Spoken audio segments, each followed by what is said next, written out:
Hello, my name is Meghna Rao. I am a writer and editor from New York, and today I will be reading out my column for ThePrint, which will be on New York happenings. The fruits have ripened and they are rich and sweet.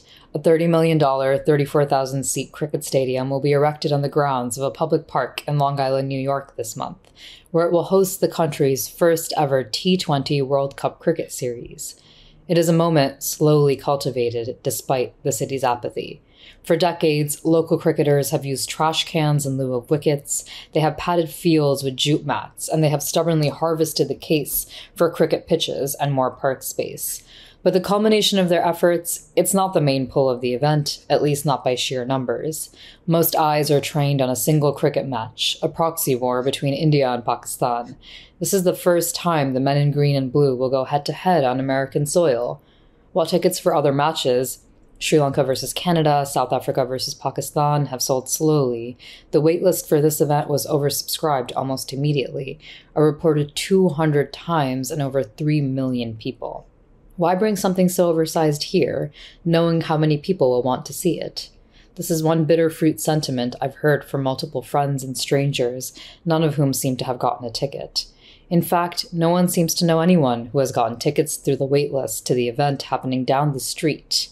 A 45-minute railroad trip from the city, a 20-minute drive from Indian and Pakistani enclaves in East Queens.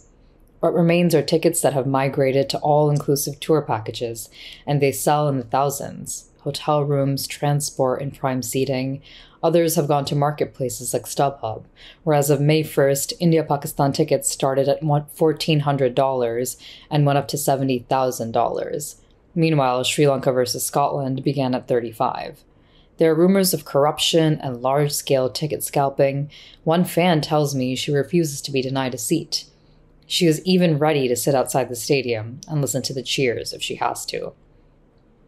Now, these are the fun sorts of rumors, where the hijinks are reminisced on years later, but there are other more noxious theories that have emerged, ones that are damning when relations between the two countries have started to wilt on matters like Kashmir.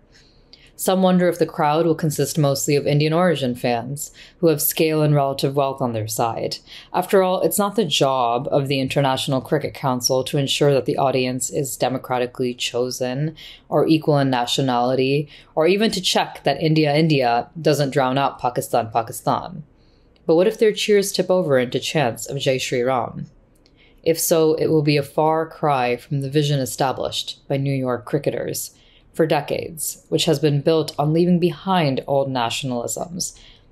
It is a vision led by West Indian immigrants who picked up the sport after other generations of Americans lost interest in it, just as the region was also developing its post-independence nationality.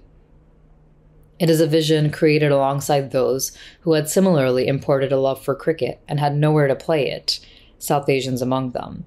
Games were played after work and on weekend mornings. Cricketers crossed ethnic and class silos. The main opponent was American apathy. And a decade ago, it was these very cricketers who led a renovation of the Bronx's Van Cortlandt Park, establishing it as the largest cricket park in the U.S. In 2023, Van Cortlandt was trotted out as a possible venue to host the World Cup games. And after months of back and forth, the proposal was rejected. The reasons cited included potential damage to the environment and legal hurdles, but there was also a quieter worry underneath it all. Local cricket fans felt that a blockbuster event would take away several months of cricket playing. Now, certainly many of these fans will come to the matches. The most committed might spring for tickets for the India-Pakistan match, and not just for the love of the sport, but for the importance of the events, for the DJs, for the cocktail bars that will be scattered about the stadium, and for the sour drama of everyone's favorite lineup.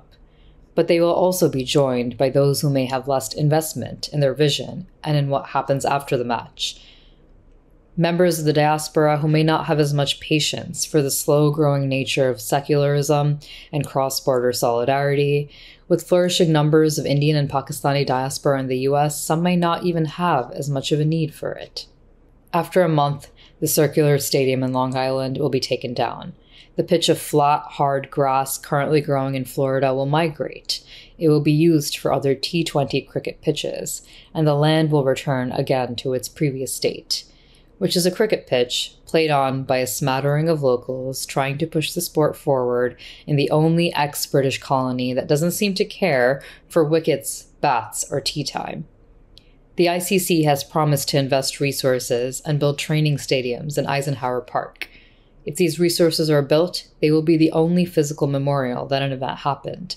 Otherwise, what remains will be in people's memories, how the winners and losers behaved, and if they remember that they have been playing the same game all along. Thank you.